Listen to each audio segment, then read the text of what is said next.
Oh, hey, almost didn't see you there.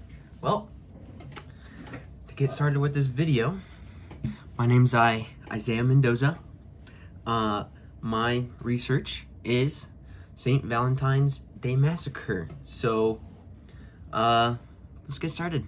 You may be wondering what it's about. Well, I'm here to provide you with those answers. So, what is it? Well, St. Valentine's Day Massacre basically was a gang war between Al Capone and one of his longtime enemies. He was an Irish gangster. Name was George. The nickname was Bugs Moran. And this event occurred on February 14th, 1929. And 7 of Moran's gang members were, or you can say like Moran's organization, they were all lined up in the garage, like on one of the garage walls, doors, and 2 people dressed up as police officers and shot them. And 70 rounds of ammunition were fired, and that's a lot. Yeah, that's a lot. And when the police showed up,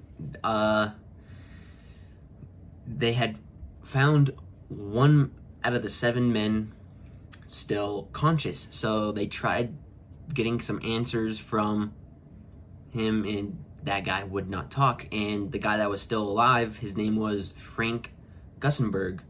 And they weren't really able to find really anyone to suspect. They really didn't, but they were able to find like other things on Al Capone for this, and they ended up putting him in jail 6 months. And then after that, they found like some more tax evasions on him, and they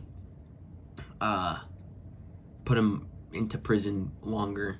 And yeah, so basically, to what people say is that 2 of Al Capone's men dressed up as police officers, and they tricked those 7 men into lining up against that wall for being arrested.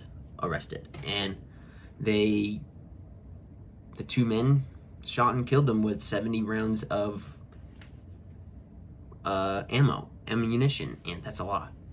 When and where? You know, I'm curious. Where did it happen? Where did it take place? Well, took place in the great city of Chicago, Illinois. When? Roaring 20s. But it was very late, though. You know, it was February 14th, 1929. It was Valentine's Day, hence St. Valentine's Day Massacre. Yeah.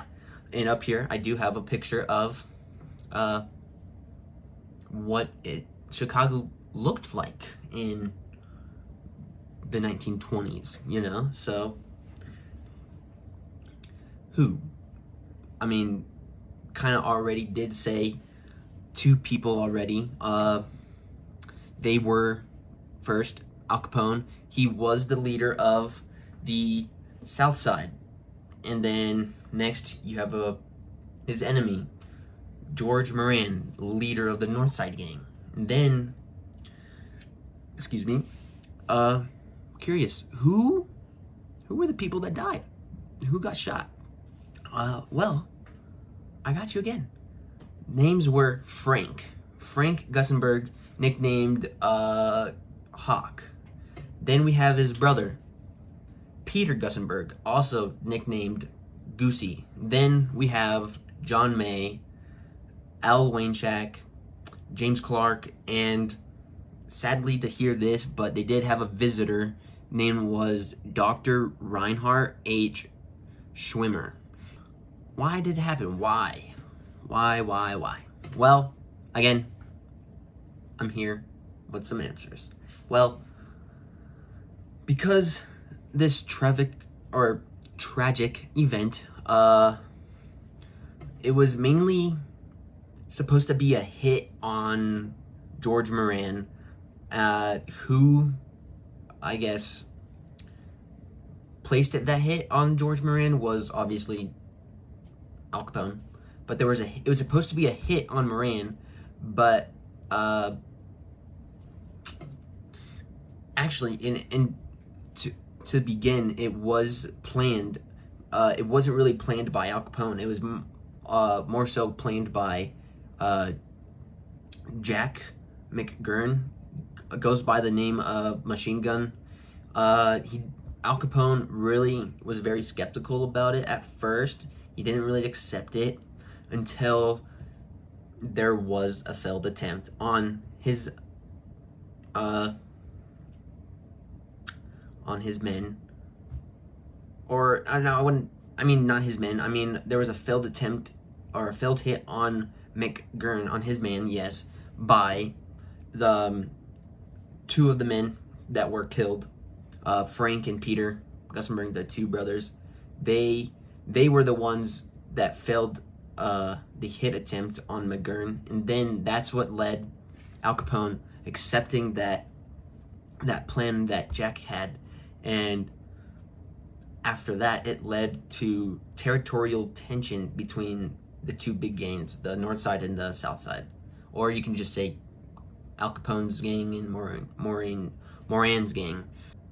How is this important? Well, in my opinion, this is important and significant because it is an untold story, and after all, police were not able to find any suspects in this event, and so this goes down as one of the biggest unsolved cases, or you can say mysteries. And another reason is that it makes Al Capone makes Al Capone more feared, ruthless, and smartest gang boss. So that is the end of my presentation, and at the end right here I have my resource pages. Thanks for watching.